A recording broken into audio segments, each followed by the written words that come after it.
বলল যে আমি তো কিছুই খাইনি আল্লাহর রাসূল। হযরতে মুহাম্মদ রাসূলুল্লাহ সাল্লাল্লাহু আলাইহি সাল্লাম তখন তাকে জবাব দিলেন, হে হযরতে আবু বকর রাদিয়াল্লাহু তাআলা আনহু, তুমি কি সেই গোলামের পরনিন্দা করলে না? তুমি কি সেই গোলামের গীবত করলে না? তাহলে এই হাদিস দ্বারা প্রমাণিত হয় যে গীবত একটি মর্মান্তিক গুনাহ, এ থেকে একেবারে বর্জন করা অপরিহার্য। ব্রাদারান ইসলাম, দ্বিতীয় নম্বর যেটা আমাদের জীবন দ্বারাই প্রকাশ পায় সেটা হচ্ছে এই যে ঝুট।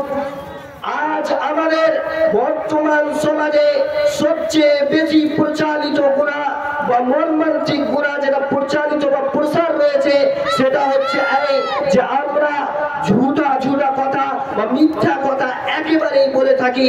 তাই আল্লাহ তাবারক ওয়া তাআলা কোরআনে কারীমের মধ্যে বলেছেন যে এই মিথ্যা কথন থেকে তোমরা বর্জন করো। আল্লাহ রাব্বুল আলামিন বলেন, ফাজতানিবুর রিজসা মিনাল আওতান ওয়াজতানিবু কাওলাজ জুর। হে মুমিনগণ, তোমরা কি করো? তোমরা মূর্তি পূজার অপবিত্রতা থেকে বর্জন করো এবং তোমরা ওয়াজতানিবু কাওলাজ জুর অর্থাৎ মিথ্যা কথন থেকে বর্জন করো।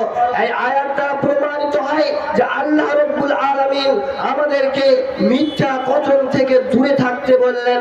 তাহলে আমাদেরকে এই মিথ্যা কথা থেকে দূরে থাকতে হবে।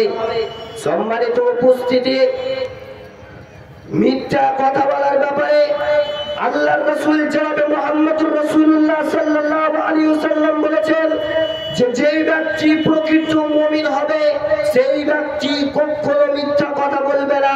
এমনকি একদা আল্লাহর রাসূল জনাবে মুহাম্মদুর রাসূলুল্লাহ সাল্লাল্লাহু আলাইহি ওয়াসাল্লামকে প্রশ্ন করা হলো যে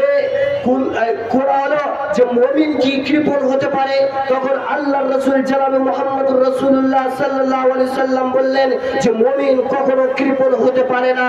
এবং দ্বিতীয় নম্বরে আবার আল্লাহর রাসূল জনাবে মুহাম্মদুর রাসূলুল্লাহ সাল্লাল্লাহু আলাইহি ওয়াসাল্লামকে বললেন যে মুমিন কি বুজদিল হতে পারে?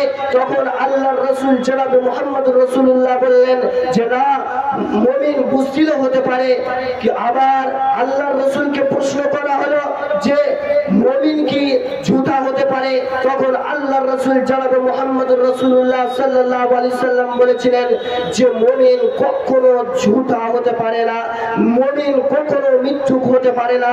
কেননা একটি হাদিসের মধ্যে আল্লাহর রাসূল জনাবে মুহাম্মদুর রাসূলুল্লাহ সাল্লাল্লাহু আলাইহি সাল্লাম বলেছেন, ইয়াতবাউল মুমিনু আলা কুল্লি শাইইন লাইসাতিল খায়ানাতু ওয়াল কাযিব। মুমিন সব কাজে লিপ্ত হতে পারে কিন্তু পারে না মিথ্যা কথা বলতে, পারে না সে খিয়ানত করতে, আমানতের খিয়ানত করতে। পক্ষান্তরে যদি আমরা মিথ্যা কথা বলি বা আমরা যদি একে অপরের অঙ্গীকার ভঙ্গ করে বেড়াই তাহলে এটা আমার মুমিনদের পরিচয় নয়, এটা হচ্ছে মুনাফিকদের পরিচয়। কেননা বুখারীর মধ্যে একটি হাদিস রয়েছে, আল্লাহর রাসূল জনাবে মুহাম্মদুর রাসূলুল্লাহ সাল্লাল্লাহু আলাইহি সাল্লাম বলেছেন, আয়াতুল মুনাফিকি সালাতুন ওয়া ইন সাল্লা ওয়া সালা ওয়া যাইমা আন্নাহু মুসলিম ইযা হাদাথা কাযাবা ওয়া ইযা আহাদা গাদারা ওয়া ইযা তুমিনা খানা। মুনাফিকের নিদর্শন হচ্ছে তিনটি। যদিও সেই নামাজ পড়ে, রোজা রাখে এবং নিজেকে মুসলিম বলে দাবি করে, প্রথম নিদর্শন হচ্ছে ইযা হাদাসা কাযাবা, যখন সেই কোনো কথা বলে তখন মিথ্যা কথা বলে।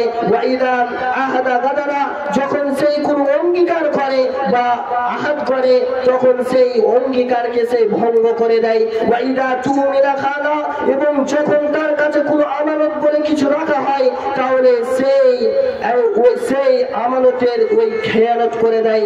এটা হচ্ছে মুনাফিকের আলামত। এই তিনটি মুনাফিকের আলামত হচ্ছে।